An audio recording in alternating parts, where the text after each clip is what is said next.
Nanindigan si Pangulong Ferdinand R. Marcos Jr. na ginawa lamang ng Pilipinas ang obligasyon nito sa Interpol.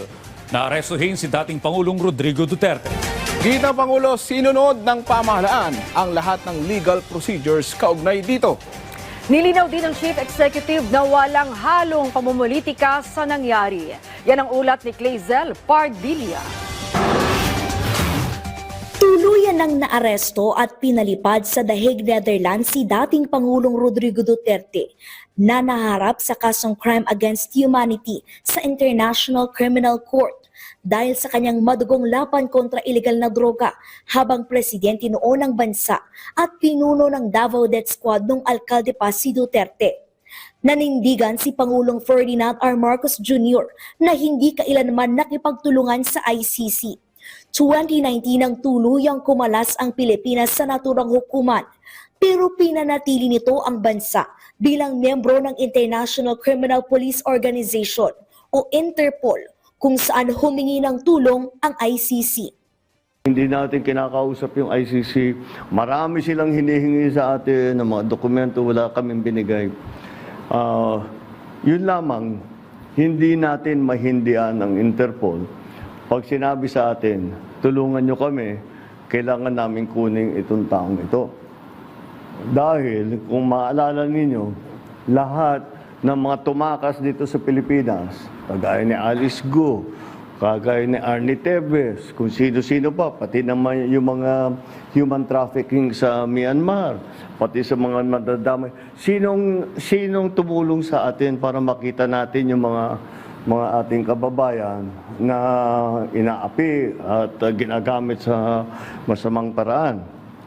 Ang Interpol. Kaya naman, dapat naman tayo, pagka sinabi sa atin, tulungan nyo kami sa ganito, tumulong kayo. Kaya naman, ganun ang ginawa natin.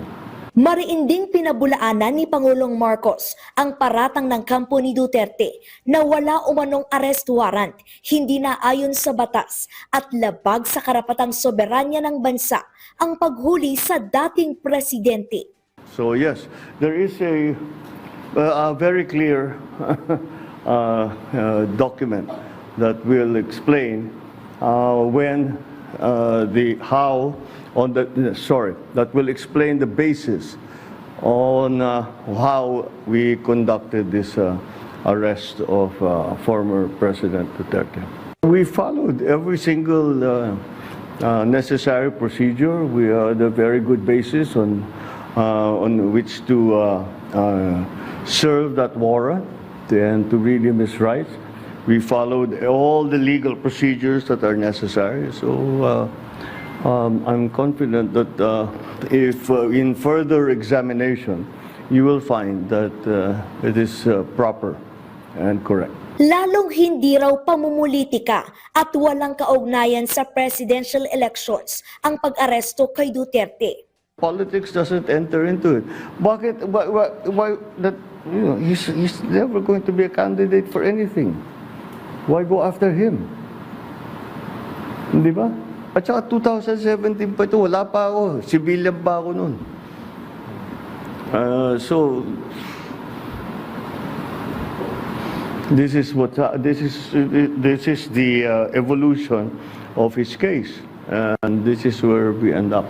Batay sa lumabas na kopya ng arrest warrant, sinasabing may criminal responsibility si Duterte noong alkalde pa siya ng Davao bilang founder ng Lambada Boys at kalaunay tinawag na Davao Death Squad na binubuo umano ng mga pulis at hired killers para patayin ang mga pinaghihinalaang kriminal. Pinangunahan din ni Duterte bilang Pangulo ng Bansa ang drug war na layon umanong i-neutralize nang ibig sabihin ay patayin sa operasyon ang mga sangkot sa illegal na droga at krimen. Matatandang sa ilalim ng panunungkulan ni Duterte, inilunsad ang double barrel, kampanya kontra illegal na droga. Malaki umano ang papel niya sa pagdisenyo at pagtupad ng mga proyekto na layong tugisin ang mga lumalabag sa batas, gaya ng pag-aalok ng insentibo, promosyon sa mga pulis at pagprotekta sa kanila mula sa investigasyon at kaso. Pinagbatayan din ng ICC ang mga public statement ni Duterte na tahasang sumusuporta at naghihikayat ng pagpatay sa mga pinaghihinalaang kriminal. Base sa mga ipinasang dokumento sa prosekusyon, hindi bababa sa 19 na pinaghinalaang drug pusher o magnanakaw ang napatay ng DDS. 24 na pinaghinalaang kriminal naman ang namatay sa ilalim ng supervision ng law enforcement ng administrasyon ni Duterte. Kalezal Pardilla para sa Pambansang TV sa Bagong Pilipinas.